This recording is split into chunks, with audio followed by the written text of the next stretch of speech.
The snow fell softly over London on Christmas Eve of 1840, transforming Hyde Park into a scene from a winter painting. Lanterns hung from the trees, their golden light reflecting off the white blanket that covered the pathways. Families strolled through the decorated park, their laughter mixing with the distant sound of carolers singing near the Serpentine. Children ran through the snow, their delighted shrieks piercing the cold evening air. Edmund Carrington, the Duke of Thornhaven, walked alone through this festive scene like a ghost among the living. At 32, Edmund cut an imposing figure, tall and broad-shouldered, with dark hair that fell slightly over his forehead, and grey eyes that could freeze a man with a single glance. He had earned his reputation as the most formidable duke in England. His estates were vast, his wealth considerable, his influence in Parliament undeniable. Men feared him. Women desired him but never dared approach. The Tun whispered about the ice in his veins, the steel in his spine. Tonight, that steel had finally broken. 3 weeks. It had been only 3 weeks since he'd watched his mother's coffin lowered into the frozen ground at Thornhaven. The Dowager Duchess had been his last connection to warmth, to family, to anything resembling love in his carefully controlled world. His father had died 7 years earlier, leaving Edmund to shoulder the dukedom at 25. But his mother had remained, his anchor, his counsel, his one source of unconditional affection. Now she was gone. Edmund found himself on a secluded bench far from the cheerful crowds. The irony wasn't lost on him. Here he was, one of the most powerful men in England, sitting alone in Hyde Park on Christmas Eve while families celebrated around him. His townhouse in Grosvenor Square stood empty except for servants. His country estate echoed with silence. He had declined every invitation, every offer of holiday company. The grief he'd held back during the funeral, during the weeks of managing his mother's affairs, during every moment when duty demanded he maintain his legendary composure, it all rose up at once. His hands trembled, his chest tightened. For the first time since childhood, Edmund Carrington wept. He pressed his gloved hands to his face, shoulders shaking, trying desperately to maintain some shred of dignity even here, alone in the falling snow. The pain felt like it would tear him apart from the inside. "Why are you crying?" Edmund's head snapped up. Standing before him was a small boy, perhaps 5 years old, bundled in a fine wool coat with a scarf wrapped haphazardly around his neck. His cheeks were rosy from the cold, his brown eyes wide with innocent concern. In one mittened hand, he held what appeared to be a half-eaten biscuit. In the other, he clutched a handkerchief, wrinkled and bearing a suspicious stain that might have been jam. "My mamma says crying makes the heart less heavy," the boy continued solemnly, extending the dubious handkerchief toward Edmund. "You can use mine. I already used it a bit for my nose, but the other side is mostly clean." Edmund stared at the child, completely at a loss. In his entire adult life, no one had ever acknowledged his vulnerability. No one had ever dared. Yet here was this tiny person offering comfort with the simple directness only a child possessed. Edmund's voice came out rough. He cleared his throat. "Thank you, but I couldn't possibly—" "Are you sad because it's Christmas?" The boy didn't wait for an answer. Instead, he climbed onto the bench beside Edmund with the ease of someone who'd never learned to fear dukes or social hierarchies. "I was sad at Christmas last year because my papa had just gone to be with the angels. But Mama says the angels needed him more than we did, which seems rather selfish of the angels if you ask me, but Mama says I mustn't say such things." The boy's matter-of-fact delivery startled a sound from Edmund. Not quite a laugh, but close. "Your father, he passed away. Last winter." The boy nodded seriously. "He got very sick, and then one day he just went to sleep and didn't wake up. Mama cried for ages. But then she said we had to be brave and that Papa would want us to still have Christmas and be happy." He studied Edmund with disconcerting intensity. "Are you alone too? Is that why you're crying?" Edmund found himself unable to lie to those earnest brown eyes. "Yes, my mother died recently." "Oh!" The boy's expression filled with such genuine sympathy that Edmund felt his throat tighten again. "That's terribly sad. Mamas are the best thing in the whole world. Well, except for puppies, but puppies don't give hugs quite as well." He paused thoughtfully. "You should have a new mama then." "I'm afraid that's not quite how it works, but it should work that way." the boy interrupted with the confidence of someone who had clearly given this matter serious consideration. When Mrs. Henderson's cat died, she got a new cat, and now she's happy again. You should get a new mama. Despite everything, Edmund felt the corners of his mouth twitch. One cannot simply acquire a new mother. No, I suppose not. The boy sighed dramatically, then his face brightened with sudden inspiration. But you know what? You could have mine. Well, not have her like she's your mama. That would be silly because you're grown up. But you could... He struggled to find the right words, his small face scrunched in concentration. Edmund waited, oddly captivated by this strange little creature who had invaded his solitude. How you could come to our house and have Christmas with us, the boy finally declared triumphantly. My mama makes the most delicious biscuits in all of England, and she knows how to make sad people feel better. She's very good at it. She made me feel better when Papa died, and Mrs. Henderson when her cat died, and even our cook when her sister moved to Yorkshire. That's very kind, but... And she's alone too. The boy was warming to his theme now, bouncing slightly on the bench. Well, not alone because she has me, but she doesn't have a husband anymore. And sometimes I hear her crying at night when she thinks I'm asleep. Papa used to make her laugh all the time, and now she mostly only smiles at me, which is nice. But I think she should have more reasons to smile, don't you?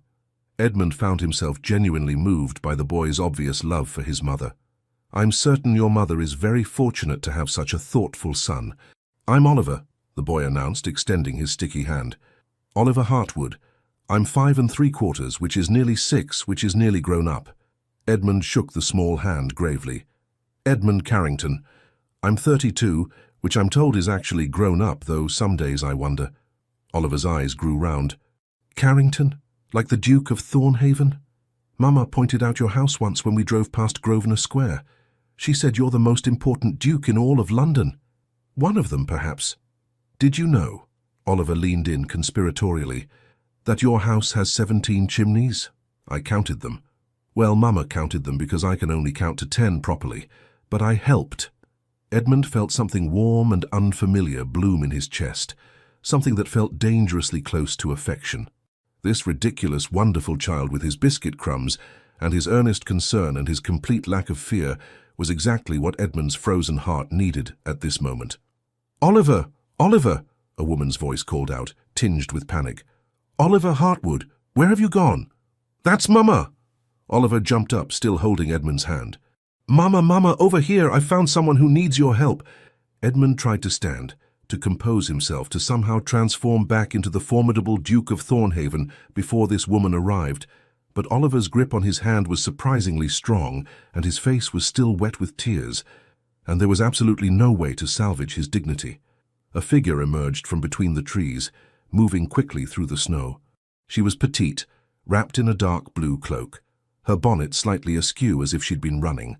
As she came closer, Edmund could see she was perhaps 28 or 30, with delicate features and brown eyes that currently reflected both relief at finding her son and alarm at the situation she'd found him in. She stopped dead when she saw Oliver holding hands with a tall, dark-haired gentleman whose expensive greatcoat and aristocratic bearing were unmistakable even through his obvious distress. Oliver! Her voice came out as a mortified whisper. What are you? Your Grace! She recognized him, and her face flooded with color. I am so terribly sorry. Oliver, release His Grace's hand this instant. But, Mamma, he's sad, Oliver protested, tightening his grip on Edmund's hand. His mama died just like Papa did, and he was crying all alone, and it's Christmas Eve. We can't just leave him here. The woman, Mrs. Hartwood, Edmund's mind supplied, looked like she wanted the ground to swallow her whole. Oliver, His Grace is... The Duke has... You cannot simply... She took a deep breath, clearly trying to gather her composure. When she spoke again, her voice was carefully controlled, though her cheeks remained pink with embarrassment. Your Grace, please forgive my son's forwardness. He sometimes forgets his manners in his enthusiasm to help others. Oliver, come here at once. But Edmund surprised himself by speaking first. Please don't apologize. Your son has been unexpectedly kind. I find I'm grateful for the company. Mrs. Hartwood's eyes widened slightly. She studied his face, still marked with tears despite his attempts to compose himself, and something softened in her expression. "Mama, I told him about your biscuits," Oliver said proudly, "and about how you make everyone feel better. And I said he should come have Christmas with us because nobody should be alone on Christmas, and Papa would say that's the right thing to do, wouldn't he?" "Oliver." Mrs. Hartwood's voice held equal parts exasperation and affection. She looked at Edmund with obvious mortification. "Your Grace, I cannot apologize enough.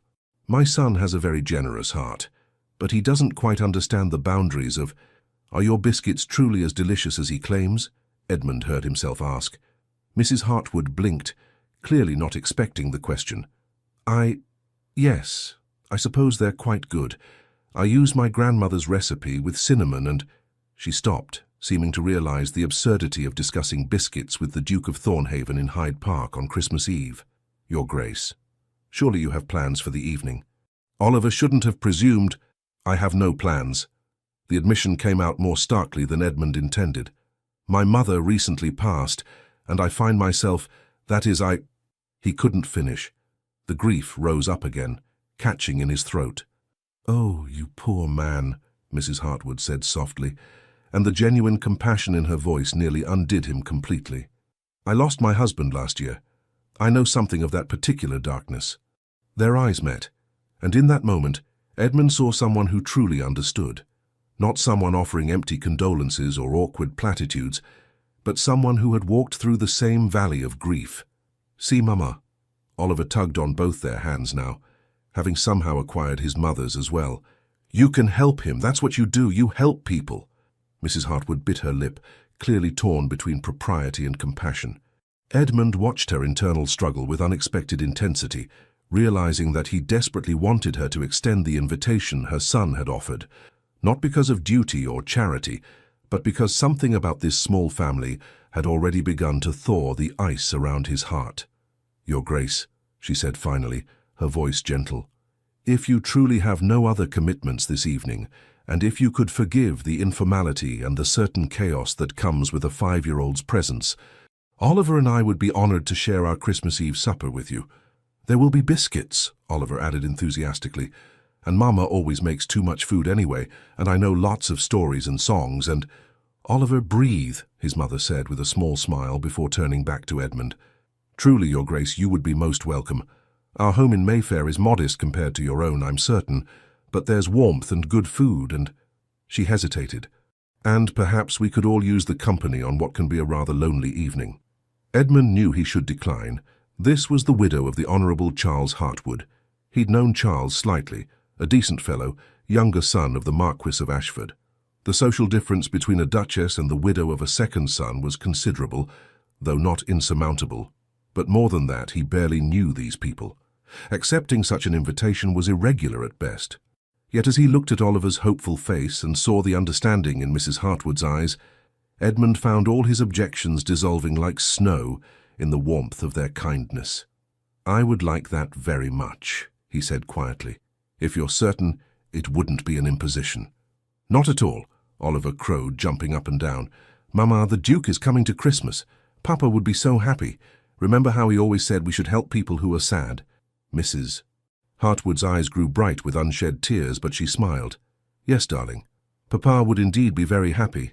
She turned to Edmund and her smile softened. "Come then, Your Grace. Our house is just a short walk from here. And please, call me Amelia. I think if we're to share Christmas Eve, we can dispense with some formalities." "Edmund," he replied, feeling something loosen in his chest. "Please, call me Edmund." Oliver grabbed both their hands again, beginning to pull them along the snowy path. "This is going to be the best Christmas ever. Wait until you see our parlor.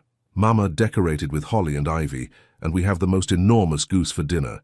And after we eat, Mama lets me stay up late and we sit by the fire and tell stories." As they walked through Hyde Park, Oliver chattering between them, Edmund caught Amelia's eye over the boy's head. She gave him a small, understanding smile that seemed to say, "I know this is strange, but perhaps strange is exactly what we both need tonight." And for the first time in 3 weeks, perhaps for the first time in years, Edmund felt something besides the cold emptiness that had become his constant companion. He felt hope. The Hartwood house on Upper Brook Street in Mayfair, was indeed modest compared to Edmund's Grosvenor Square mansion, but it radiated a warmth that his grand townhouse had never possessed. As they entered, Oliver announced loudly, "We're home, and we brought the Duke." An elderly butler appeared, his eyes widening at the sight of Edmund. "Your Grace, Madam, I wasn't aware we were expecting—" "Neither was I, Matthews," Amelia said with a slightly helpless laugh as she removed her cloak. "But it seems Oliver has appointed himself matchmaker for lonely souls on Christmas Eve." "I'm not a matchmaker," Oliver protested, struggling out of his coat. "I'm a helper. There's a difference." Edmund found himself smiling, actually smiling, as he handed his greatcoat to the stunned butler. The entrance hall was decorated with garlands of holly and ivy, and the scent of cinnamon and roasting meat wafted from somewhere deeper in the house. "Mama, can we show His Grace, I mean Edmund? Can we show Edmund the parlor? And can he see my toy soldiers, and can we have the biscuits now?" "Oliver, take a breath," Amelia said, though her tone was affectionate. "Edmund has only just arrived. Perhaps we should let him—" "I would love to see the toy soldiers," Edmund said, surprising himself with his own eagerness. There was something about Oliver's enthusiasm that was utterly infectious. Oliver's face lit up like one of the Christmas lanterns. "Really? They're upstairs in my room. Papa gave them to me before he—" The boy's face sobered slightly. "Before he went away. But they're very fine soldiers. Come on." Before Amelia could protest, Oliver had grabbed Edmund's hand and was pulling him toward the stairs. "Oliver, His Grace might not wish to climb stairs immediately upon arrival."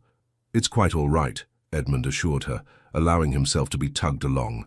"I believe I'm about to receive a military briefing." He glanced back to see Amelia standing in the hall, her hand pressed to her mouth, her eyes bright with what might have been tears or laughter, or both. She looked beautiful in her uncertainty, and Edmund felt an odd flutter in his chest before Oliver's insistent pulling drew his attention back to the stairs. The boy's bedroom was exactly what one would expect. A warm space with a small bed, shelves of books, and a corner dedicated to an impressive array of wooden soldiers arranged in careful formation. "You see," Oliver said seriously, dropping to his knees beside the soldiers, "these are the infantry and these are the cavalry, and this one here with the fancy hat is the general. Papa taught me all about battles and strategy. Do you know about battles?"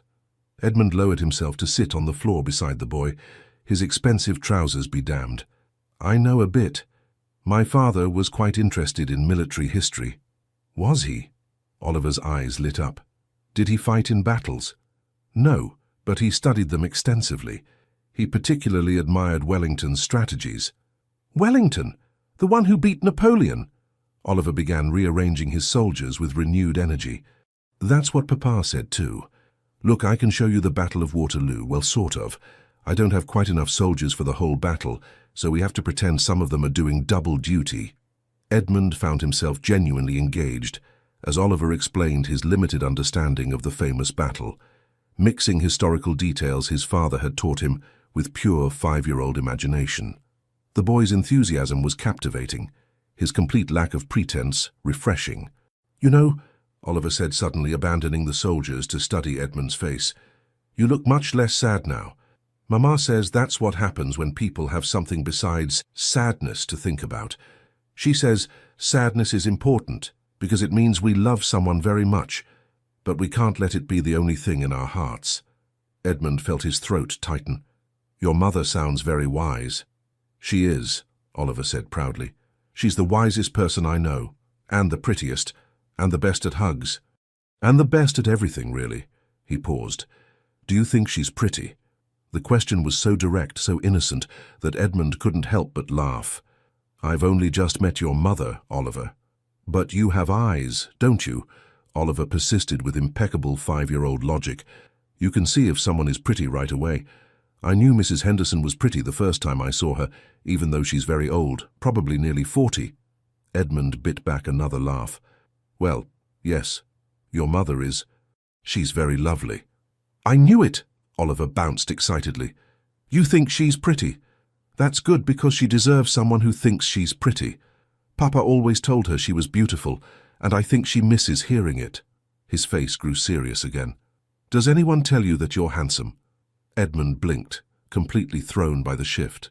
That's not really—" "Because you are," Oliver said matter-of-factly. very handsome.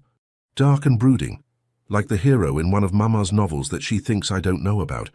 She reads them when she thinks I'm asleep, and sometimes she sighs at the romantic parts. Oliver, Amelia's mortified voice came from the doorway. What are you telling His Grace? Edmund turned to find her standing in the doorway, her face flushed with embarrassment.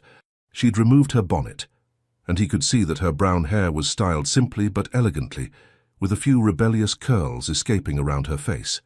I was just saying that Edmund is handsome like the men in your books, Oliver said innocently.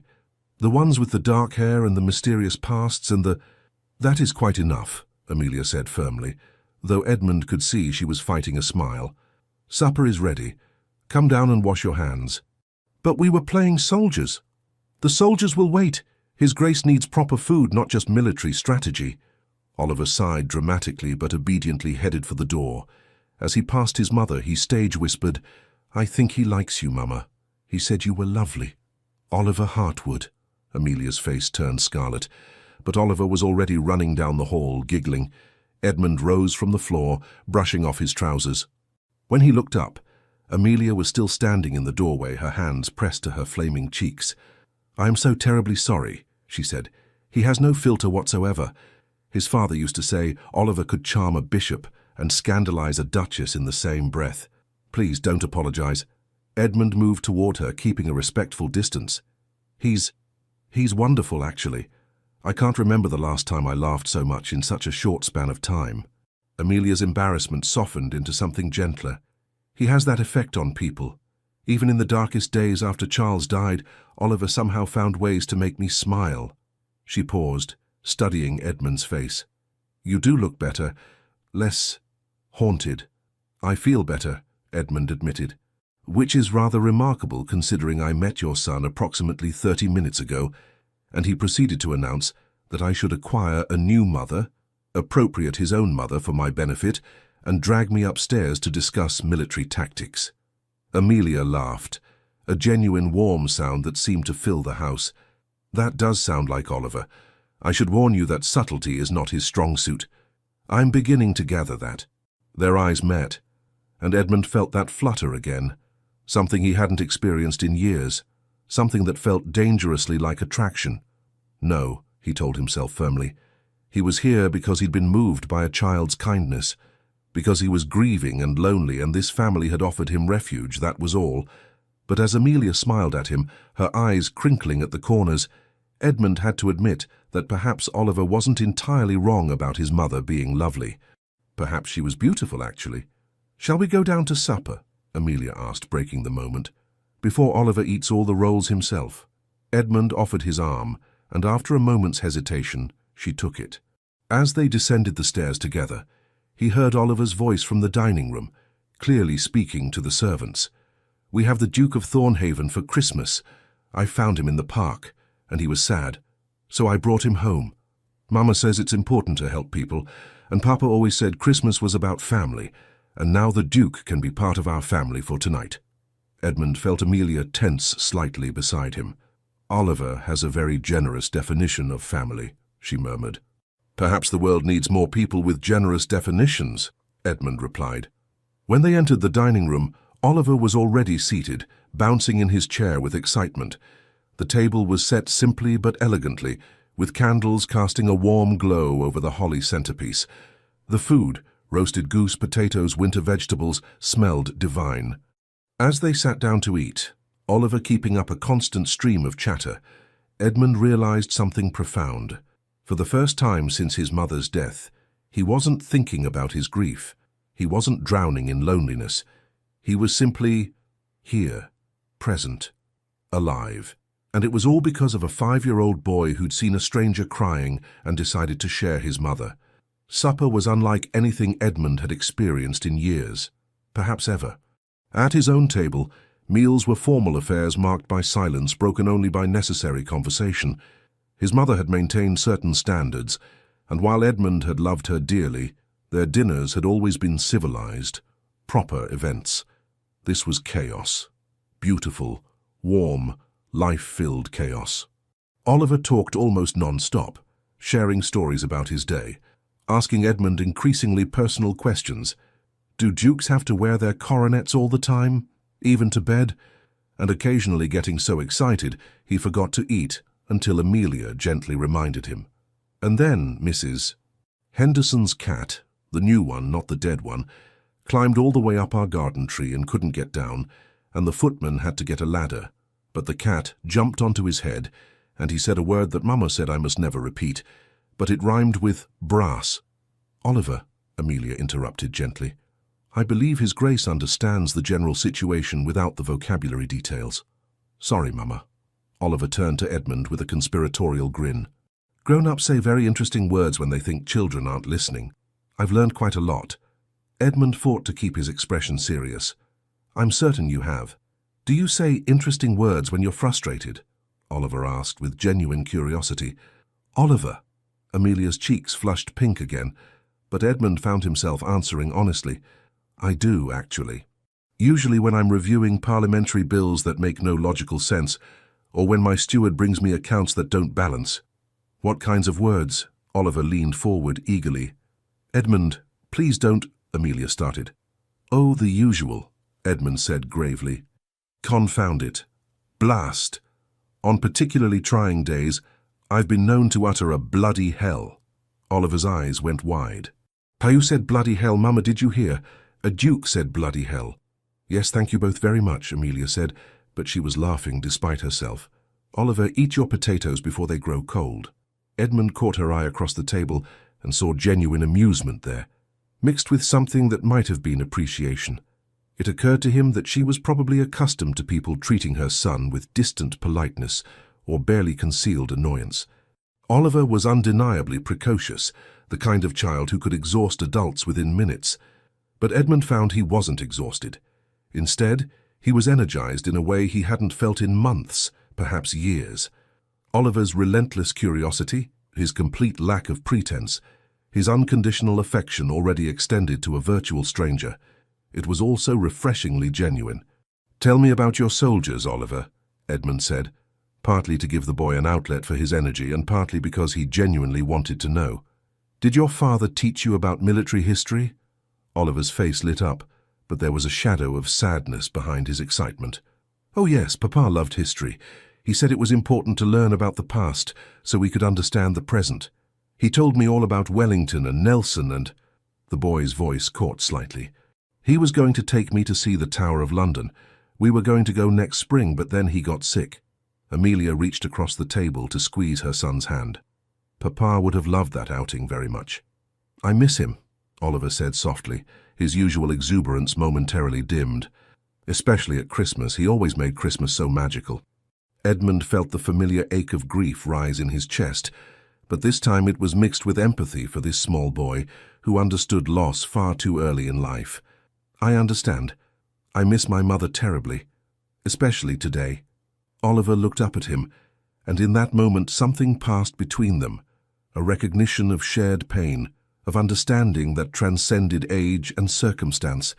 But you know what, Oliver said, his voice brightening with characteristic resilience.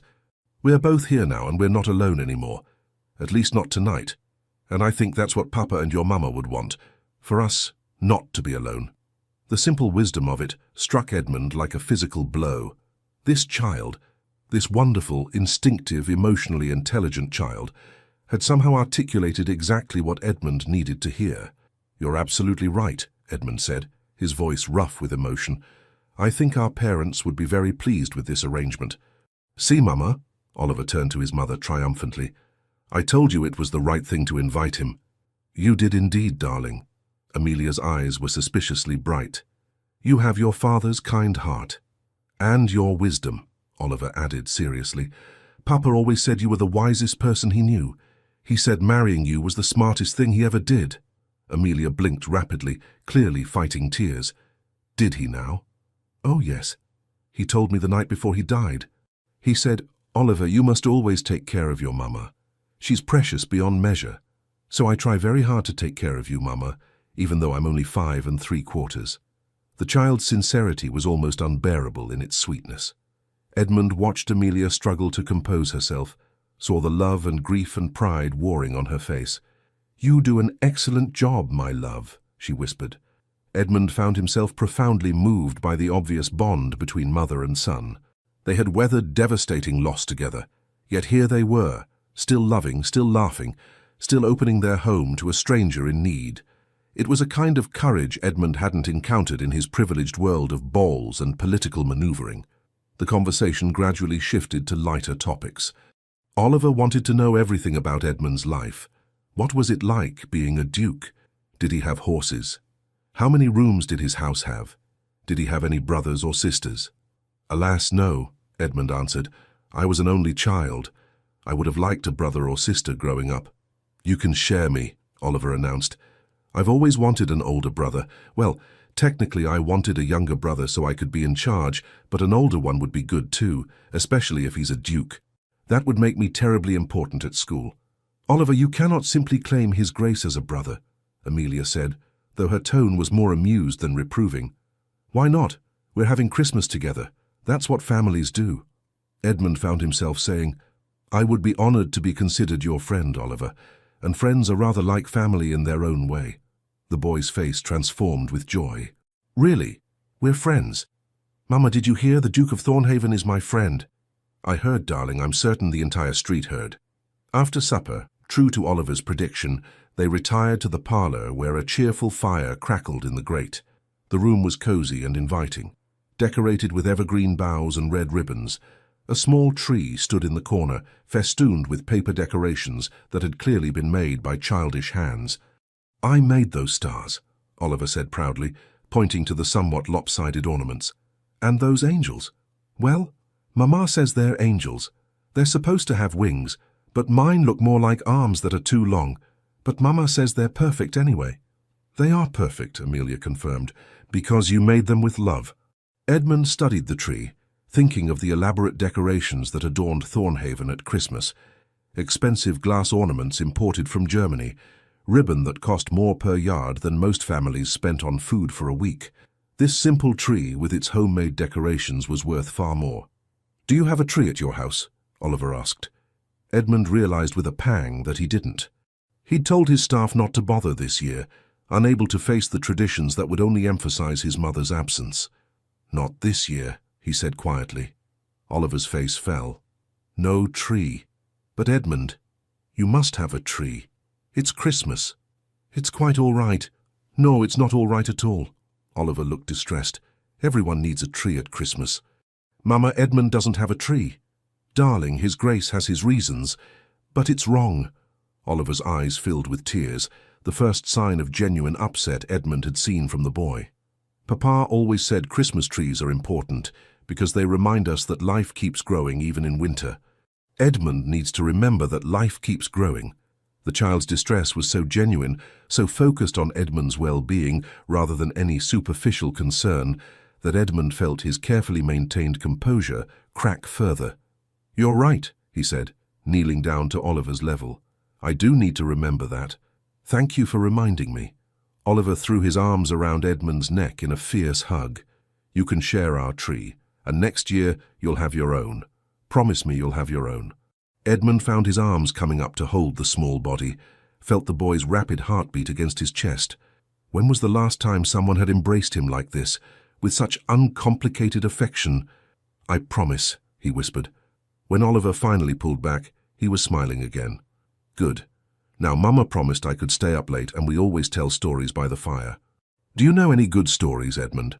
They settled near the hearth. Oliver on the floor, Amelia in an armchair, Edmund in the chair across from her. The firelight cast a warm glow over the scene, and Edmund felt something in his chest loosen further. Let me think, Edmund said. I know. When I was about your age, my father took me to Thornhaven. That's my country estate. In winter, the lakes had frozen solid, and he decided to teach me to ice skate. Oh, I've never been ice skating. Oliver's eyes went wide. What happened? Well, I was quite confident that I could simply walk onto the ice and glide about like I'd seen others do. I told my father I didn't need any instruction. I was, I'm afraid, a rather arrogant child. Amelia's lips twitched. Difficult to imagine. Edmund shot her a wry look. I stepped onto the ice, took 2 steps, and promptly fell flat on my face. Then I tried to get up and fell again, and again. I must have fallen 20 times in the first 10 minutes. Oliver giggled. "You fell on your face even though you're a duke. Being a duke doesn't prevent one from falling on one's face, I'm afraid. If anything, it makes it more likely because one tends to be overly confident." Edmund smiled at the memory. "My father was laughing so hard he could barely stand. Finally, he skated over. He was quite good and helped me up. He said, 'Edmund, everyone falls. The trick is to fall forward, not back. If you're going to fail, fail while trying to move ahead.'" Oliver considered this solemnly. "That's very wise. Did you get better at skating?" "Eventually, yes, though I fell many more times first. But I remembered what my father said, 'Fall forward.' It became something of a motto for me." "I like that," Oliver said. "Fall forward." He looked at his mother. "Did you hear that, Mama? If we're going to fail, we should fail while trying to move ahead." "I heard, darling. It's excellent advice." Edmund found himself looking at Amelia over Oliver's head. The firelight played across her features, illuminating the gentle intelligence in her eyes, the soft curve of her mouth. She was watching her son with such tender attention, such obvious love. "She's remarkable," Edmund thought suddenly. "Not just lovely, but remarkable." He pushed the thought away, focusing back on Oliver. "Now I believe you promised to tell me the story about the pig." "Oh, yes." Oliver launched into a rambling tale about their neighbor's escaped pig that had somehow ended up in their garden, eaten all of Amelia's roses, and then refused to leave until it had been fed an entire loaf of bread. The story was probably embellished considerably, but it was told with such enthusiasm that Edmund found himself laughing genuinely, the kind of deep, unguarded laughter he hadn't experienced in months. As the evening wore on, Oliver gradually grew quieter, his energetic chatter giving way to longer pauses. Finally, his head drooped onto his mother's lap. "Someone is ready for bed," Amelia said softly, stroking her son's hair. "No, I'm not," Oliver protested weakly, his eyes already half closed. "I'm just resting my eyes so I can hear Edmund's stories better." "Of course you are, darling." Edmund stood. "I should take my leave. It's growing late, and you need to get this young man to bed." But Oliver's eyes snapped open. "No, you can't leave. It's Christmas Eve. You're supposed to stay until at least midnight. That's when Christmas officially starts." "Oliver, His Grace has been more than patient with us." "Please?" Oliver sat up, suddenly wide awake again with the resilience of childhood. "We haven't even had the biscuits yet, and Mama was going to play the pianoforte and sing carols, and I wanted to show Edmund my storybook about knights." Edmund looked at Amelia uncertainly. "I don't wish to overstay my welcome." "You're not," she said, and there was something in her voice, a warmth, a sincerity that made his heart skip. "Truly, if you'd like to stay longer, we'd be delighted. The biscuits are quite good, and I confess I've enjoyed the evening immensely." Their eyes met again, and Edmund felt that dangerous flutter intensify. There was something happening here, something beyond simple kindness or holiday charity, something that both thrilled and terrified him. "Then I would be honored to stay for biscuits and carols," he said. Oliver cheered, his exhaustion apparently forgotten, and scrambled off his mother's lap. "I'll go get my storybook. Don't eat all the biscuits while I'm gone."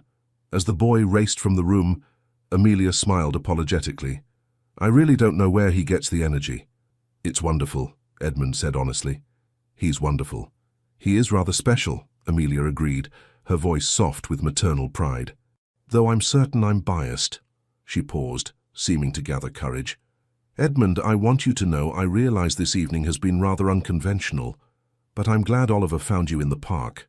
I'm glad we could offer you some companionship tonight." "I'm the one who's grateful," Edmund replied. "I came to that park contemplating the bleakest Christmas of my life. Your son's kindness, your kindness, has transformed this evening into something quite different. Oliver has a gift for seeing what people need. His father was the same way." Amelia's expression grew distant. Charles could walk into a room and immediately know who was struggling, who needed a kind word. Oliver inherited that from him. "You must miss him terribly." "I do, every day." She looked at Edmund directly. "But grief is a strange companion, isn't it? Some days it's overwhelming, and other days it's just a dull ache. And then there are moments like tonight, when I realize I can still laugh, still enjoy myself, and the guilt of that enjoyment is almost worse than the grief itself." Edmund understood completely. "Yes." Exactly that. It helps, I think, to be around someone who understands. Amelia's smile was sad but genuine. Most people offer sympathy but don't truly comprehend. They haven't lost someone who was the center of their world. Before Edmund could respond, Oliver burst back into the room with a large, well-worn storybook. Here, this is my favorite. It's about Sir Galahad and his quest for the Holy Grail. Can you read it to me, Edmund? Mama's read it 100 times, and I want to hear how you tell it. And so Edmund found himself reading aloud about knights and quests, while Oliver sat pressed against his side, occasionally interrupting to point out particularly exciting illustrations or to add his own commentary. Amelia retrieved a plate of biscuits, which were indeed as delicious as promised, and they ate while Edmund read, the scene so domestic and warm that he felt something deep inside him begin to thaw. This, he thought, this is what I've been missing. Not just company, not just distraction from grief, but connection. Genuine, unpretentious, warm, human connection. When Oliver finally began to yawn too widely to hide, Amelia insisted he go to bed. The boy extracted a promise from Edmund to visit again soon, before allowing himself to be led upstairs. Edmund waited in the parlor, listening to the soft sounds of Amelia settling her son for the night, the creak of floorboards, the murmur of voices, the click of a door. When she returned, she carried 2 glasses of sherry. "I thought you might like something warming before you venture back out into the cold," she said, handing him a glass. "Thank you." He accepted it gratefully. "Your son is remarkable, Amelia. Truly. He is, isn't he?" She settled into her chair with her own sherry. "Sometimes I look at him and wonder how Charles and I created someone so absolutely perfect. Perfect is the right word. His emotional intelligence, his kindness, his joy, they're extraordinary." Amelia looked at him with something that might have been surprise. Most people find him exhausting. Too loud, too curious, too much. Then most people are fools. She laughed softly. "Perhaps. But it's kind of you to say." She paused, studying him with those perceptive brown eyes. "You're different than I expected, Your Grace." "Edmund, please." "Edmund, then. You're different than your reputation would suggest." "My reputation?" "The Ice Duke. The most formidable man in London. The one who can freeze the blood in your veins with a single glance." She smiled. "I've heard the stories. Everyone has." Edmund felt a familiar defensiveness rise. "I suppose I've earned that reputation. I'm not particularly warm or approachable in society. Yet tonight you've been nothing but warm, patient with Oliver's endless questions, kind about my humble home, genuine in your emotions." She tilted her head. "Which is the real Edmund Carrington?" It was such a direct question that Edmund found himself answering with equal directness. "Both, perhaps. Society requires a certain armor. One doesn't maintain a dukedom by being soft. But underneath—" He paused, searching for words. "Underneath, I suppose I'm just a man who misses his mother and doesn't know how to navigate the world without her." "We're more alike than different, then," Amelia said softly. "I spent the first 6 months after Charles died, pretending I had everything under control, smiling at social calls, managing the household, being strong for Oliver. And then one day I simply collapsed in the garden and cried for 3 hours straight. What happened then? Oliver found me. He was only 4. He climbed into my lap and said, 'Mama, it's okay to be sad, Papa would understand.' And somehow, hearing that from my 4-year-old son, I realized I'd been trying too hard to be strong. That grief isn't weakness, it's love with nowhere to go." Edmund felt tears prick his eyes. That's beautiful and terrible and true."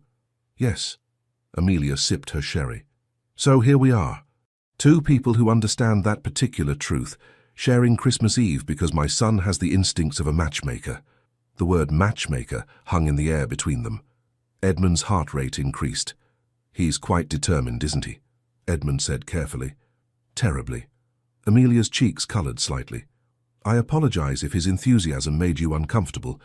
He's gotten it into his head that I need someone, not to replace his father, he's very clear on that, but someone to share life with." "And do you want that?" The question escaped before Edmund could stop it. Amelia looked startled, then thoughtful. "I don't know," she said honestly. "Charles was my best friend, my partner in everything. The thought of trying to recreate that with someone else seems impossible. Yet I confess I'm lonely, Not all the time. Oliver fills so many hours with his energy. But in the quiet moments, yes. I miss having someone to share thoughts with. Someone to discuss the day's events with. Someone to simply sit with in companionable silence. Edmund understood completely. My mother was my closest confidant. She was the one person I could be entirely myself with. Without her, I feel rather adrift. Exactly. Amelia's eyes held his. And then Oliver brings home a grieving duke on Christmas Eve, and suddenly I'm sitting with someone who actually understands. It's rather extraordinary when you think about it. Extraordinary indeed. Edmund found he couldn't look away from her face. Your son may be wiser than either of us gives him credit for. Oh, I give him considerable credit, Amelia smiled. He has a gift for knowing what people need. Sometimes I think he sees the world more clearly than we do, without all our adult complications and fears getting in the way. The clock on the mantel chimed 11. Edmund realized with surprise that he'd been here for nearly 4 hours, and it felt like minutes. I should go, he said reluctantly. I've imposed on your kindness long enough. It hasn't been an imposition. Amelia stood as he did. It's been lovely, actually. The best Christmas Eve I've had since Charles died. For me as well, the best evening I've had in longer than I care to admit. They walked together to the entrance hall, where Matthews appeared with Edmund's greatcoat. As the butler helped him into it, Amelia said, Edmund, would you... That is, if you have no other plans, would you like to join us for Christmas dinner tomorrow? Oliver would be thrilled, and I... She hesitated. I would be very happy to see you again. Edmund's heart swelled. He should decline. This was already irregular enough. Spending both Christmas Eve and Christmas Day with a widow and her young son would certainly raise eyebrows if anyone learned of it. But he found he didn't care about eyebrows or society's expectations. I would like that very much, he said. Amelia's smile was radiant. Wonderful. Shall we say 2 o'clock? That gives Oliver time to terrorize his presence in the morning and hopefully wear himself out somewhat. 2 o'clock, Edmund agreed. He hesitated, then added, Amelia, thank you. For everything. For seeing a stranger crying and not turning away. For opening your home. For sharing your son. For understanding. Thank you for accepting our invitation. For being kind to Oliver, for... She paused, something soft and uncertain crossing her face. For reminding me that there can still be joy in life. Their eyes held for a long moment, and Edmund felt something shift irrevocably in his chest. This wasn't just gratitude or appreciation for kindness. This was something more, something that both excited and terrified him. Good night, Amelia. Good night, Edmund. Merry Christmas. As he walked through the cold night air back to his empty townhouse, Edmund's mind was full of brown eyes and warm laughter, and a 5-year-old boy who'd seen a grown man crying and decided to share his mother. For the first time in 3 weeks, Edmund went to bed not thinking about death and loss, but about life and possibility. And tomorrow, he would see them again. Edmund woke on Christmas morning with a lightness in his chest that had been absent for months. The grief was still there. He suspected it always would be, but it was accompanied now by something else. Anticipation. Hope. The memory of Oliver's earnest face as he'd offered his handkerchief. Amelia's understanding smile across the dinner table. The warmth of their home, so different from his own grand, echoing spaces. He spent the morning reviewing correspondence and attempting to focus on estate matters, but his mind kept wandering to Upper Brook Street. Finally, he gave up the pretense of work and devoted himself to the more pressing matter of gifts. Showing up to Christmas dinner empty-handed would be unconscionable, but what did one give to a widow and her precocious son? Edmund consulted with his butler, who suggested toys for the boy and perhaps flowers for the lady. Something more personal, I think, Edmund said thoughtfully. The child mentioned he enjoys military history, and Mrs. Hartwood, she deserves more than standard flowers. By the time he left for the Hartwood residence, Edmund carried a carefully wrapped box containing a complete set of lead soldiers, more detailed and historically accurate than Oliver's wooden ones, and a leather-bound first edition of a collection of poetry by William Wordsworth for Amelia. He'd remembered her mentioning that she enjoyed reading in the evenings, and Wordsworth seemed appropriately thoughtful without being too intimate. Matthews opened the door before Edmund could knock, his expression carefully neutral, though his eyes held a gleam of approval. His Grace, the Duke of Thornhaven. he announced unnecessarily, as Oliver came barreling down the hallway. "Edmund, you came. Mamma said you would, but I was worried you might have had Duke business and forgotten about us." "I could never forget about you," Edmund said, surprised by how much he meant it. He knelt down to Oliver's level. "Merry Christmas, my friend." "Merry Christmas." Oliver threw his arms around Edmund's neck in an enthusiastic hug. "I got so many presents. A new book and a wooden horse and, oh, Mama, come quickly." Edmund brought presents. Amelia appeared from the parlor, and Edmund's breath caught. She wore a dress of deep green that brought out the warmth in her eyes, her hair arranged elegantly. She looked beautiful, not in the elaborate, fashionable way of society ladies, but with a natural grace that made his heart race. "Your Grace, Edmund," she corrected herself with a smile. "Merry Christmas. You didn't need to bring anything." "It's Christmas," Edmund replied, rising to his feet. "Of course I brought gifts, though I fear they're rather modest." "Presents!" Oliver bounced excitedly. "Can I open mine now, Mama? Can I?" "Manners first," Amelia reminded him gently. "Take his Grace's coat, and then we'll go to the parlor." Oliver carefully took Edmund's greatcoat, which immediately dragged on the floor given the boy's height, and handed it to Matthews with exaggerated ceremony before grabbing Edmund's hand. "Come on. We have a goose again, and Mama made plum pudding, and there's so much food I'll probably explode, but in a good way." The parlor was warm and festive, decorated with the same simple charm as the previous evening. A modest pile of presents sat beneath the tree, and Edmund noticed that Oliver had already opened several. "Father Christmas was very generous this year," Amelia said, following his gaze, "though I suspect he might have gone slightly overboard." "Father Christmas knows that Oliver deserved extra presents for being such a good boy," Oliver announced confidently, "and because he was very good at cheering up sad dukes." Edmund laughed. "I cannot argue with that logic." He handed Oliver the box, and the boy tore into it with the enthusiasm only a 5-year-old could muster. When he saw the soldiers, his eyes went wide. Oh, Mama, look, they're so detailed. This one has a real sword, and this one has a cannon, and Edmund, these are magnificent." The boy immediately sat down and began arranging them, narrating an elaborate battle scene. Edmund watched with satisfaction, then turned to offer Amelia her gift. "This is far too generous," she protested, but she was already carefully unwrapping the book. When she saw the title, her eyes lit up. "Wordsworth. Edmund, this is beautiful. A first edition? I recalled you mentioning that you enjoy reading. I thought you might appreciate it." "I do, very much." She ran her fingers over the leather binding with obvious appreciation. "This is incredibly thoughtful. Thank you." Their eyes met, and Edmund felt that flutter again, stronger now, more insistent. He was beginning to recognize it for what it was. Attraction. Deep, genuine attraction to this woman who combined kindness with intelligence, strength with vulnerability. "I have something for you as well," Amelia said, seeming flustered. She retrieved a small package from beside the tree. "It's nowhere near as grand as your gifts, but..." Edmund opened it to find a pair of hand-knitted gloves, the wool soft and expertly crafted.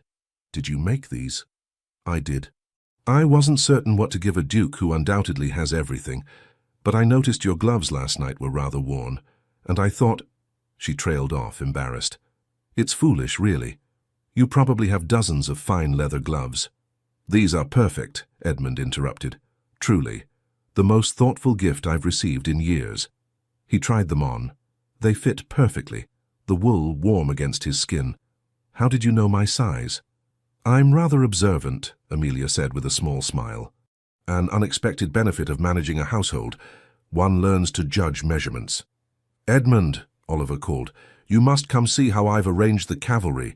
They're about to charge the infantry." Edmund joined the boy on the floor, and soon they were both engrossed in an elaborate battle reenactment. Amelia watched them with an expression Edmund couldn't quite read, something between amusement and wistfulness. Dinner was another warm, chaotic affair. Oliver kept up his constant chatter, this time mixing Christmas excitement with detailed questions about Edmund's estates. How many horses do you have? 100? 1,000? And his life in general. Do you have to go to parties all the time? That sounds exhausting. Unless there's cake at the parties, cake makes everything better.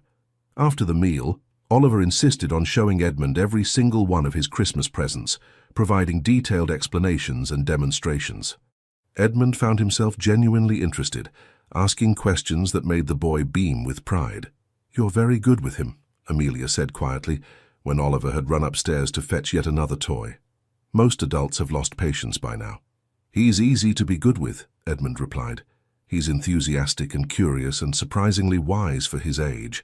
I find myself enchanted, I suppose, by his view of the world." Charles felt the same way. Amelia's voice was soft. "He used to say that Oliver reminded him why life was worth living, because our son sees wonder in everything. Your husband sounds like he was a remarkable man." "He was. Kind, intelligent, funny.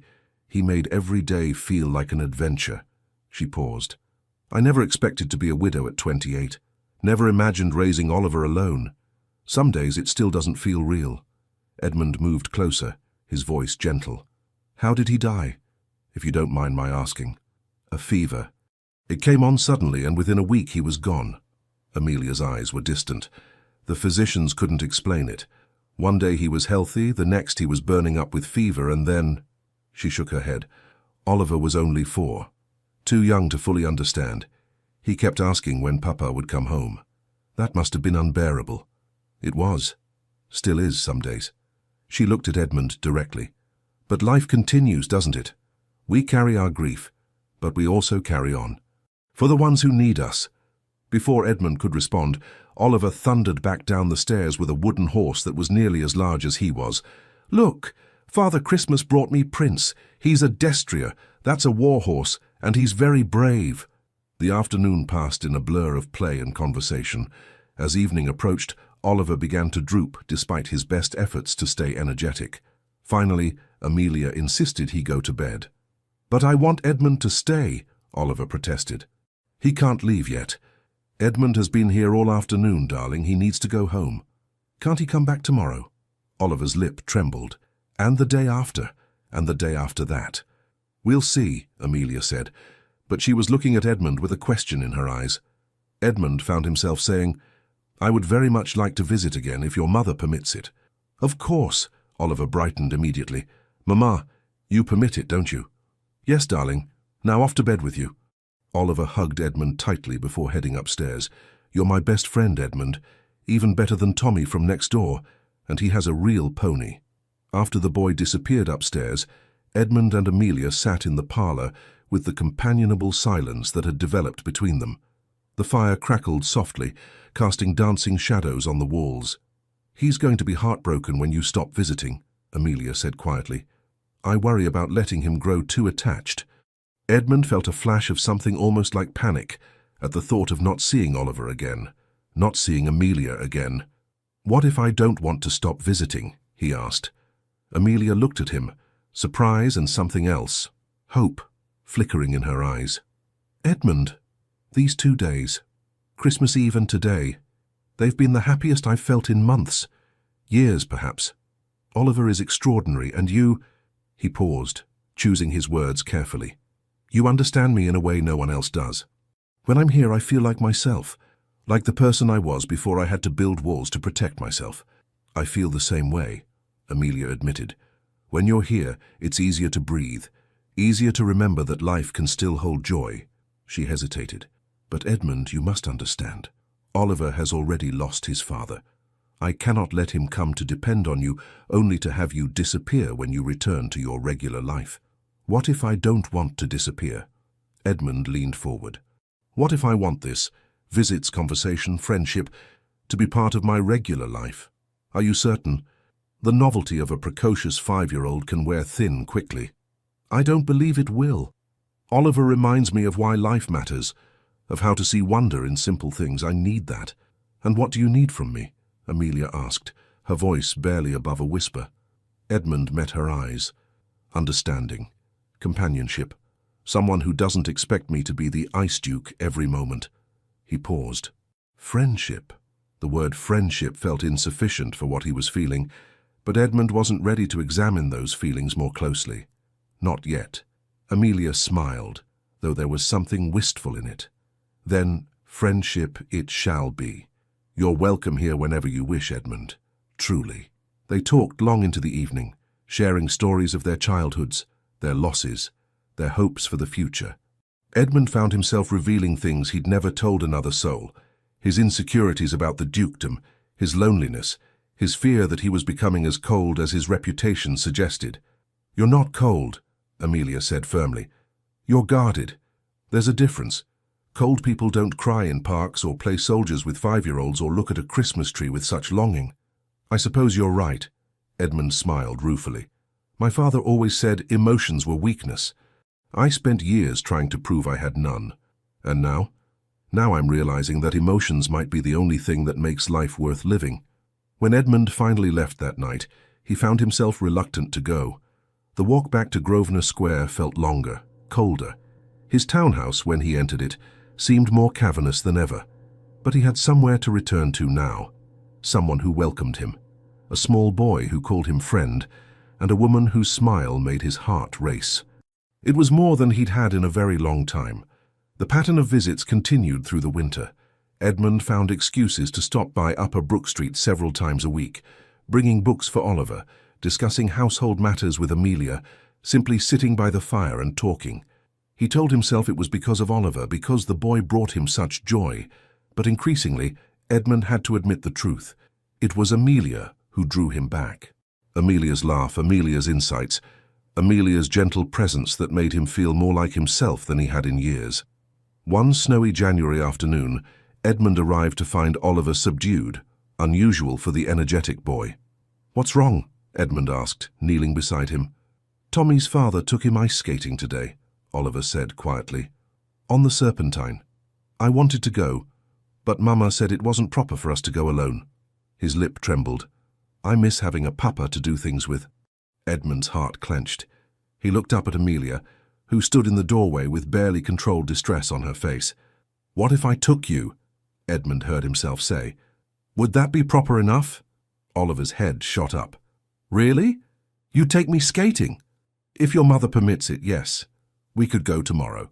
"Mama, can we? Please?" Amelia looked between them, her emotions clearly warring. Finally, she nodded. "If His Grace is truly offering, then yes." "I am offering," enthusiastically. Edmund stood. "And Amelia should come as well, make a proper outing of it." The next day they ventured to the frozen Serpentine. Edmund strapped skates onto Oliver's small feet, while Amelia watched, wrapped in a warm cloak. The boy was fearless, immediately trying to glide across the ice and promptly falling exactly as Edmund had at his age. "Remember what my father told me," Edmund said, helping him up. "Fall forward." Oliver giggled and tried again, and again. Each time he fell, he got up laughing, determined to master this new skill. Edmund found himself skating backward, holding Oliver's hands, guiding him across the ice. The boy's face was radiant with joy, and Edmund felt something in his chest expand painfully. "This," he thought, "this is what I've been missing, this connection, this purpose." When Oliver finally tired and went to warm up with hot chocolate from a vendor, Edmund skated over to where Amelia stood at the edge of the ice. "Would you like to try?" he asked, offering his hand. "Oh, I couldn't possibly. Why not? When did you last do something just for the joy of it?" Amelia hesitated, then placed her gloved hand in his. Edmund helped her onto the ice, and she wobbled immediately, clutching at his arms. "I've got you," he said softly. "I won't let you fall."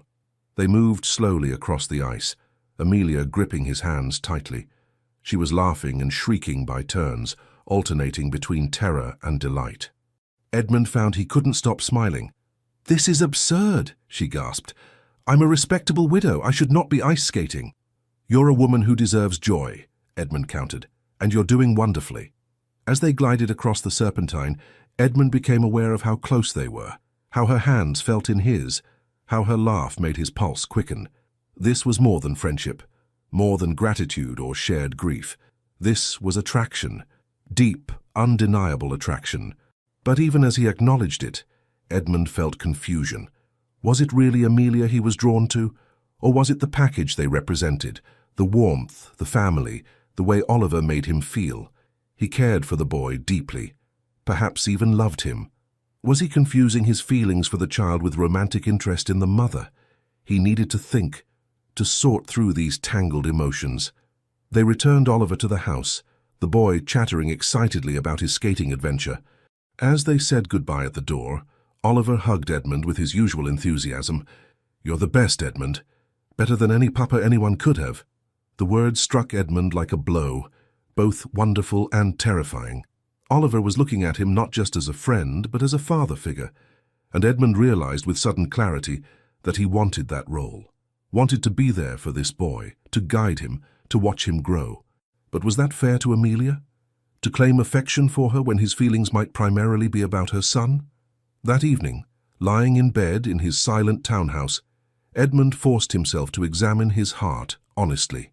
Yes, he loved Oliver. There was no question of that.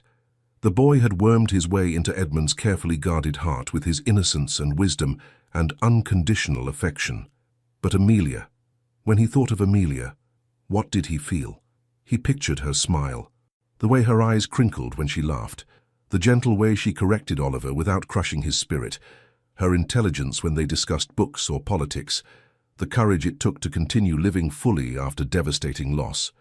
And more than that, the way his heart raced when she entered a room, the way he found excuses to be near her, the way he'd caught himself staring at her lips and wondering what they would feel like against his. This wasn't just gratitude or situational attachment. This was love. He was falling in love with Amelia Hartwood. The realization should have terrified him more than it did. Instead, Edmund felt a curious sense of rightness, as if everything had been leading to this moment. But what about her? Did she feel the same? Or was he simply a convenient friend, someone to help fill the gaps left by her husband's death? Edmund resolved to proceed carefully, to continue visiting, to deepen their friendship, to let his feelings develop naturally. And perhaps in time, he would know if Amelia could ever see him as more than Oliver's friend. He had no way of knowing that Amelia, lying in her own bed across London, was grappling with her own revelation, that the Duke of Thornhaven had become far more than a friend, and she had no idea what to do about it. February brought warmer days and the first hints of spring. Edmund's visits to Upper Brook Street had become a fixture of his routine, so much so that his household staff no longer batted an eye when he announced he was going out to visit friends. Lady Thornbury, his godmother, and one of the most formidable matriarchs in London society, was less sanguine about the situation. "Edmund," she said one afternoon, having cornered him at a parliamentary function, "there are rumours circulating about your frequent visits to the Hartwood residence." Edmund kept his expression neutral. "Mrs. Hartwood is a friend. Her son is delightful company. I'm certain they are both lovely." Lady Thornbury's eyes were shrewd. "But you must understand how it appears. A duke, still in mourning for his mother, spending excessive time with a young widow? Society will talk. Society always talks. Yes, but usually not about you. You've built a reputation for being above reproach, Edmund. Don't compromise that for what?" Edmund's voice hardened. "For friendship? For the first genuine happiness I've felt in years?" Lady Thornbury softened slightly. "I'm not trying to be cruel, my dear. I'm trying to protect you. If you have intentions toward Mrs. Hartwood, that's one thing. But if you're simply enjoying the novelty of domestic life, you're being unfair to her and to her son." Her words struck uncomfortably close to Edmund's own fears. "I would never hurt them. Not intentionally, perhaps. But Edmund, you must ask yourself, what exactly are your intentions? Because that boy has clearly adopted you as a surrogate father, and his mother looks at you with with more than simple friendship." "Does she?" Edmund wanted to ask. But he wouldn't reveal his uncertainty to Lady Thornbury. "I'm sorting through my feelings," he said stiffly. "I would appreciate your discretion while I do so." "You have it, always." Lady Thornbury squeezed his arm. But Edmund, sort quickly. The longer this continues without clarity, the more difficult it becomes for everyone involved. The conversation haunted Edmund for days. He knew his godmother was right. He couldn't continue in this limbo forever. But every time he resolved to have a serious conversation with Amelia about his feelings, something stopped him. What if she didn't feel the same way? What if their friendship was enough for her, and his confession ruined everything? More terrifying still, what if she did have feelings for him, but only because he provided stability and companionship in her widowhood, not because of any genuine romantic attachment. The answers came unexpectedly on a grey March afternoon. Edmund arrived at Upper Brook Street to find the house in unusual chaos. Matthews looked flustered as he opened the door. "Your Grace, perhaps this isn't the best time—" Mama, it hurts!" Oliver's wail came from upstairs. Edmund didn't wait for permission. He took the stairs 2 at a time, following the sound to Oliver's room. Amelia sat on the bed, holding her son, who was sobbing inconsolably, his face flushed with fever. "What happened?" Edmund demanded. Amelia looked up, and he saw the fear in her eyes. "He was fine this morning, but then he said his throat hurt, and now he's burning up with fever. The physician is on his way, but—" Her voice broke. "It's how Charles started, the same symptoms." Understanding crashed over Edmund. She was terrified, not just because her son was ill, but because illness had taken her husband. Edmund moved to the bed, sitting on Oliver's other side. The boy's eyes were glassy with fever, his small body trembling. "Oliver," Edmund said gently, "look at me, my friend." The boy's eyes focused on him with difficulty. "Edmund, my throat hurts terrible." "I know. The physician is coming to make you better." "I don't want to go be with the angels like Papa," Oliver whispered, and the fear in his young voice was heartbreaking. "I don't want to leave Mama alone." "You're not going anywhere," Edmund said firmly, though his heart was racing. "You're going to get better, and then we're going to go flying kites in Hyde Park like I promised. Remember?" "Promise?" Oliver's hand found Edmund's. "Promise I won't die?" Edmund couldn't speak past the lump in his throat. He looked at Amelia and saw tears streaming down her face, saw her trying desperately to be brave for her son. Without thinking, Edmund gathered them both into his arms, Amelia on one side, Oliver on the other.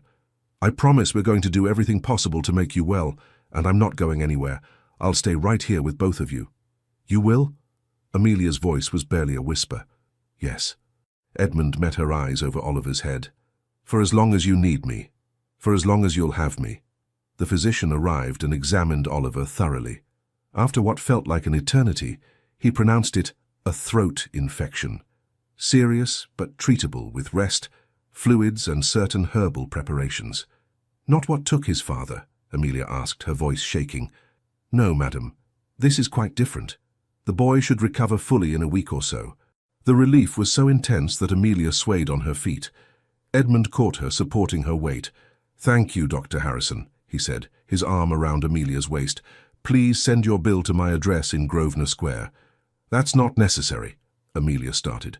"It is to me," Edmund said firmly. After the physician left, they settled Oliver in bed with cool cloths and the prescribed medicine. The boy fell into a fitful sleep, and Edmund convinced Amelia to come downstairs for tea. She sat in the parlour, shaking despite the fire's warmth. Edmund poured her tea with hands that weren't entirely steady themselves. "I'm sorry you saw me fall apart," Amelia said quietly. "I try so hard to be strong for him." "You are strong, but you don't have to be strong alone." Edmund sat beside her, closer than propriety strictly allowed. "Amelia, I need to tell you something." She looked at him, her eyes still red from tears. "I've been visiting you and Oliver for months now," he began. "Initially I told myself it was because Oliver brought me such joy, because his innocence and wisdom helped me heal from my mother's death. And that's true. He does, and it did. Edmund, please let me finish." He took a breath. "But somewhere along the way I realized that my feelings had evolved, that it wasn't just Oliver drawing me here. It was you, Amelia. Your strength, your kindness, your intelligence, the way you make me laugh, the way you understand me without judgment, the way my heart races when you walk into a room." Amelia's teacup rattled in its saucer. She set it down carefully. "I fought it," Edmund continued. "I questioned whether I was confusing my affection for Oliver with romantic feelings for you, whether I was simply drawn to the idea of a family rather than to you specifically. But this afternoon, when I saw you terrified and trying so hard to be brave, when I realized I would do anything to protect both of you, I knew. This isn't about novelty or convenience or even about Oliver, as much as I love that boy. This is about you, Amelia. I'm falling in love with you. Perhaps I've already fallen." Silence stretched between them. Amelia stared at him, her expression unreadable. I know it soon, Edmund rushed on.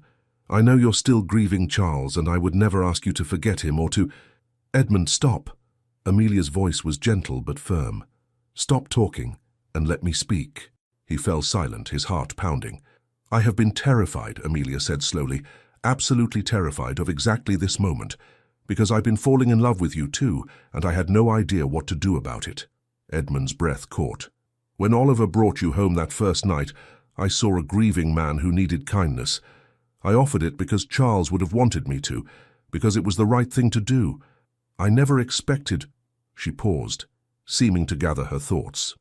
I never expected to look forward to your visit so desperately, to find myself thinking about you at odd moments, to catch myself hoping you would arrive soon or stay longer, to feel my heart race when you smiled at me.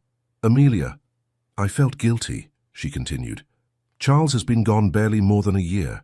What kind of widow falls in love again so quickly? What kind of mother lets a man into her son's life knowing that Oliver is already far too attached? Tears spilled down her cheeks. But Edmund, when I saw Oliver sick today, when I was spiraling into panic about losing him the way I lost Charles, you were there. You held us both. You promised to stay.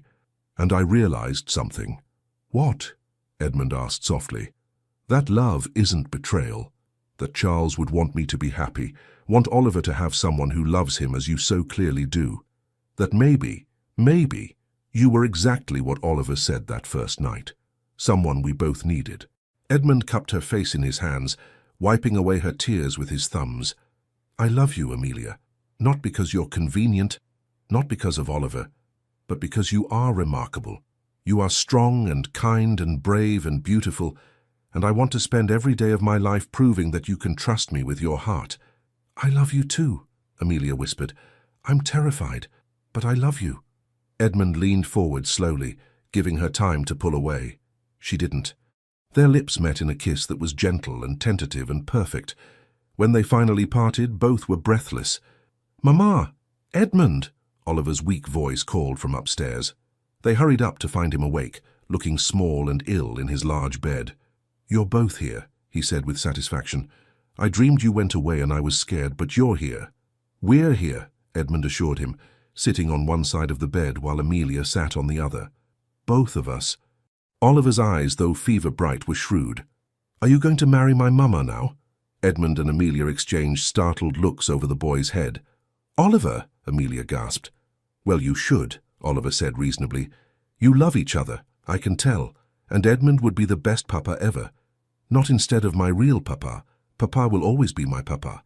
But Edmund could be my now papa, and then we could all be a family properly. Edmund found himself laughing despite the situation.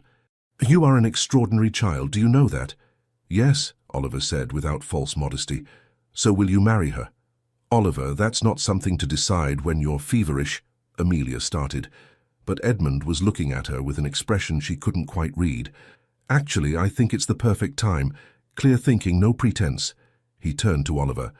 Would you like me to marry your mama? Truly. More than anything, Oliver said earnestly. Except maybe a pony. But yes. And you, Amelia? Edmund's voice softened. I know this is fast, I know it's irregular, but I also know that I want to spend my life with you and Oliver. I want to be there for illnesses and celebrations. I want to fly kites in Hyde Park and have Christmas dinners filled with chaos and laughter. I want to fall asleep beside you and wake up knowing I'm exactly where I belong. Edmund, Amelia's voice shook. Marry me, Amelia. Not because it's expected or convenient, but because we love each other. Because life is short and precious and we've both learned that happiness shouldn't be postponed. Say yes, Mama, Oliver urged. Please say yes. Amelia looked between her son and the man she loved, tears streaming freely now. Yes, she whispered. Yes, Edmund. I'll marry you. Oliver cheered weakly, then immediately winced at the pain in his throat, but his smile was radiant. Edmund kissed Amelia again, this time with the knowledge that this wasn't just a moment. It was a beginning. The wedding took place 6 weeks later in the private chapel at Thornhaven, Edmund's country estate. The delay was to allow Oliver to fully recover and to prepare the estate for its new mistress. It was a small affair. Lady Thornbury, a few close friends, and Charles's brother, the Marquis of Ashford, who gave Amelia away with tears in his eyes. "Charles would have loved him," Lord Ashford told Amelia before walking her down the aisle. "Your Duke. Charles always wanted you to have someone strong enough to match you. I think Edmund fits that description." Oliver served as ring-bearer, taking his duties with adorable seriousness. He'd insisted on wearing his finest suit and had practiced walking slowly so many times that he could do it in his sleep. When Amelia appeared in the chapel doorway in her white dress, Edmund felt his breath catch. She was beautiful, not just in appearance, but in the way she looked at him with complete trust and love. The ceremony was traditional, but infused with personal touches. Oliver stood between them, one hand in each of theirs, as the vicar pronounced them husband and wife. When Edmund kissed his bride, Oliver cheered loudly, causing laughter to ripple through the small gathering. "Are you my papa now?" Oliver asked Edmund immediately after. "If you'd like me to be," Edmund replied, kneeling to the boy's level. "I'd like it very much." Oliver threw his arms around Edmund's neck. "I love you, Papa Edmund." Edmund's eyes filled with tears, happy tears this time. "I love you too, my boy." The reception was held in Thornhaven's grand ballroom, though the small group of guests made it feel intimate rather than echoing. Oliver charmed everyone with his enthusiasm, regaling Lady Thornbury with tales of how he'd brought Mamma and Edmund together on Christmas. "Is that so?" Lady Thornbury said with amusement. "You fancy yourself quite the matchmaker, young man." "I don't fancy myself anything," Oliver said seriously. "I just knew Edmund was sad and Mamma was lonely, and they both needed each other. It was obvious." "Obvious indeed," Lady Thornbury agreed, her eyes twinkling. She leaned down conspiratorially. "You did an excellent job, Oliver. Your new father is a good man and he'll take excellent care of you and your mother." That evening, after Oliver had finally been convinced to go to bed in his new room at Thornhaven, Edmund and Amelia stood on the terrace overlooking the estate's grounds. Spring had fully arrived, and the gardens were beginning to bloom. "Are you happy?" Edmund asked, his arms around his wife. "Deliriously," Amelia replied, leaning into his embrace. "Though I confess it still feels somewhat surreal. Me, a duchess. You were always magnificent. The title just makes it official." Edmund kissed the top of her head. "Thank you for saying yes, for trusting me with your heart. Thank you for seeing us, Oliver and me, and choosing to stay." She turned in his arms to face him. "I know losing your mother was devastating, but Edmund, I truly believe she would be happy for you, happy that you found love again." "I think so too," Edmund smiled. "She always said I needed someone who wouldn't let me hide behind my walls. You certainly don't allow that." "No, and I never will." Amelia rose on her toes to kiss him. "You're stuck with me now, Your Grace, and with our very enthusiastic son." "Our son," Edmund repeated, savouring the words. "I like the sound of that." They stood together in comfortable silence, watching the sun set over their new life together. Inside, Oliver slept peacefully, secure in the knowledge that his family was whole again. 2 years later, the Christmas of 1842 brought more snow than London had seen in years. Hyde Park was transformed into a winter wonderland, exactly as it had been that fateful Christmas Eve when a small boy had found a crying duke. Edmund stood near the same bench where Oliver had first approached him, but his circumstances couldn't have been more different. Beside him stood Amelia, her hand in his, looking radiant despite the cold, and bouncing excitedly in front of them was Oliver, now 7 and just as energetic as ever. "Papa, Papa, look. The ice is thick enough for skating. Can we go?" "Can we?" "In a moment," Edmund said, smiling at his son's enthusiasm. Even after 2 years, hearing Oliver call him Papa still filled him with joy. "But, Papa—" Oliver stopped mid-sentence, his attention caught by something else. "Oh, that lady looks sad. Should we help her?" Edmund followed his gaze to see a young woman sitting alone on a bench, looking forlorn. He felt Amelia's hand tighten on his arm. "Oliver," she said gently, "not everyone wants help. But Mamma, remember what you told me, about how helping Papa that Christmas was the best thing we ever did." "I do remember," Edmund said, kneeling to Oliver's level. "And you were right to help me. But Oliver, some people need space rather than intervention.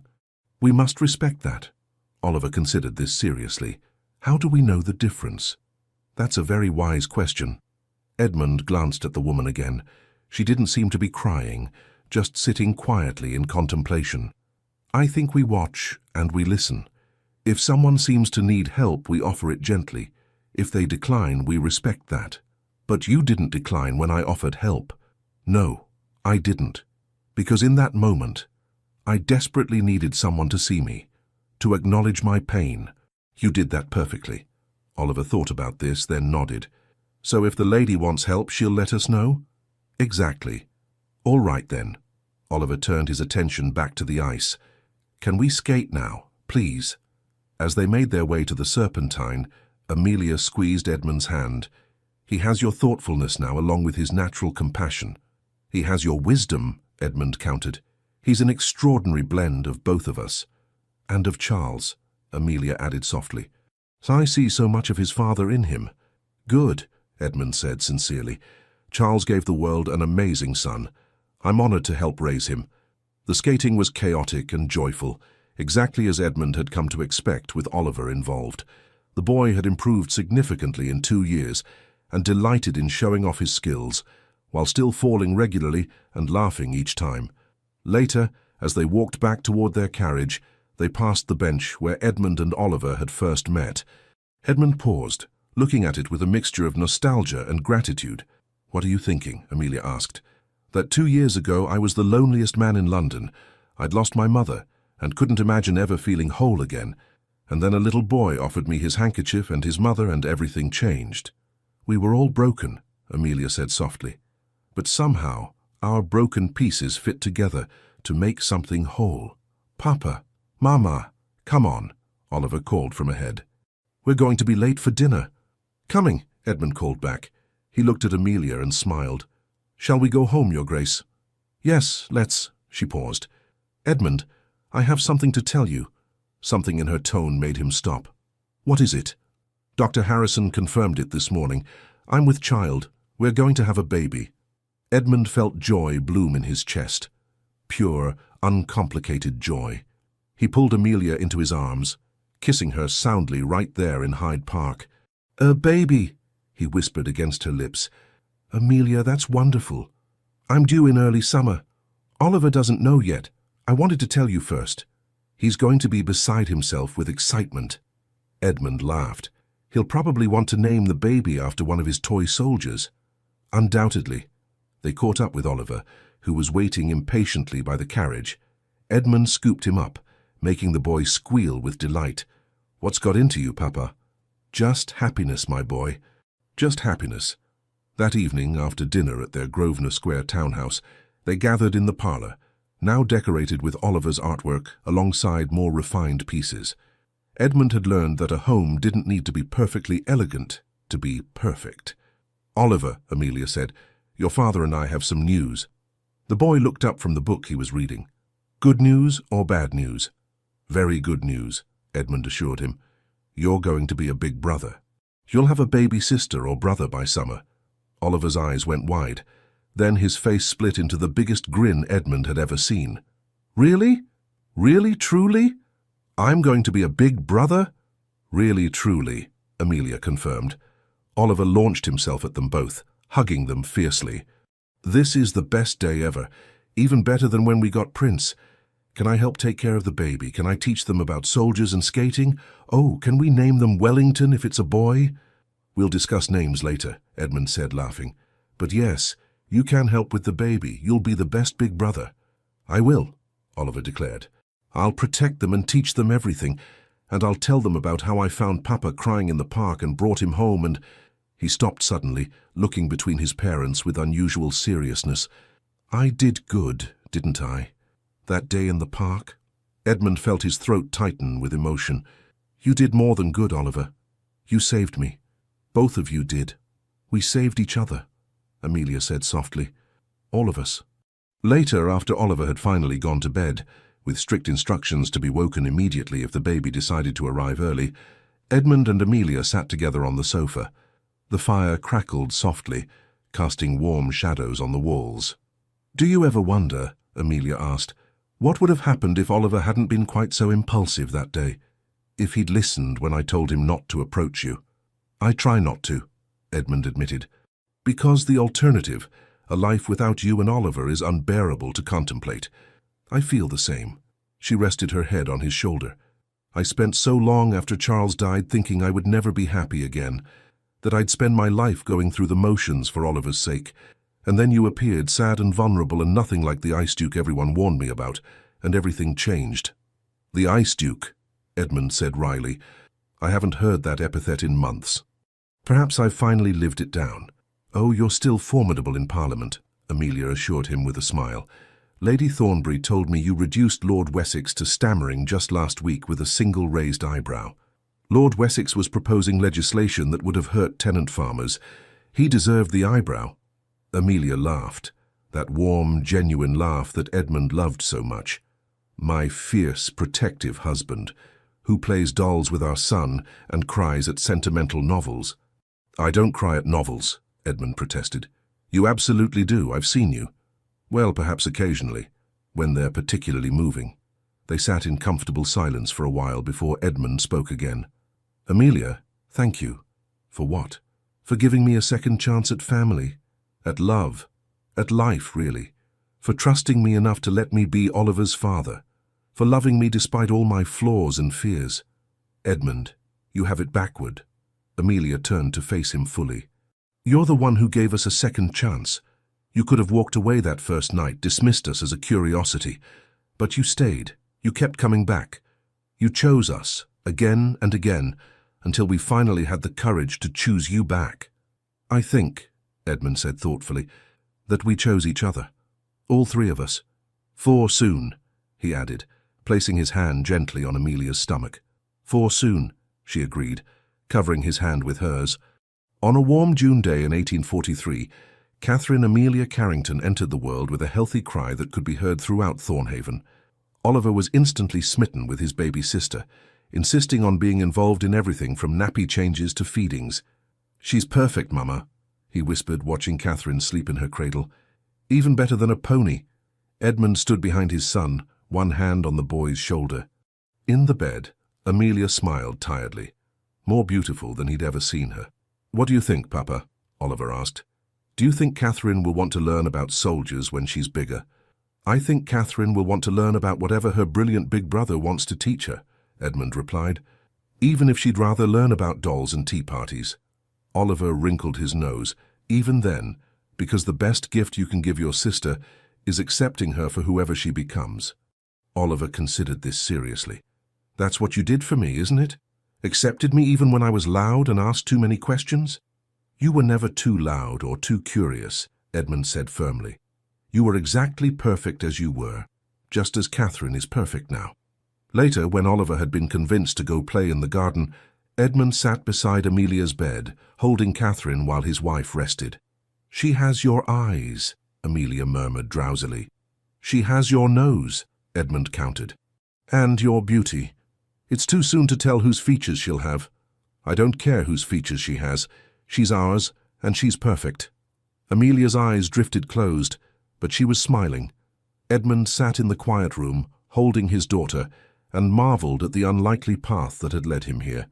2.5 years ago, he'd been sitting on a bench in Hyde Park, drowning in grief, convinced he would spend the rest of his life alone. He'd had no idea that a 5-year-old boy with jam on his handkerchief and an overly generous heart was about to change everything. "Thank you, Oliver," Edmund whispered to the sleeping baby. "Your brother saved me before you were even born. He taught me how to love again, and now I get to love you too."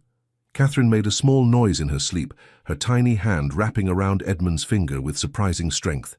From the garden, Edmund could hear Oliver's laughter as he played with the new puppy they'd gotten him, a consolation for sharing his parents' attention.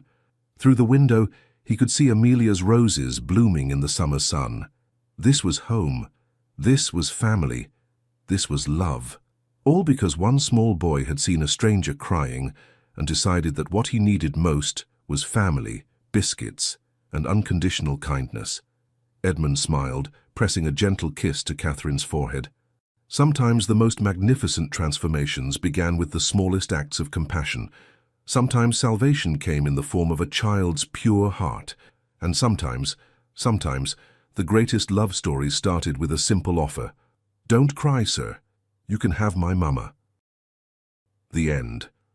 Thank you so much for staying with us until the end of this beautiful journey.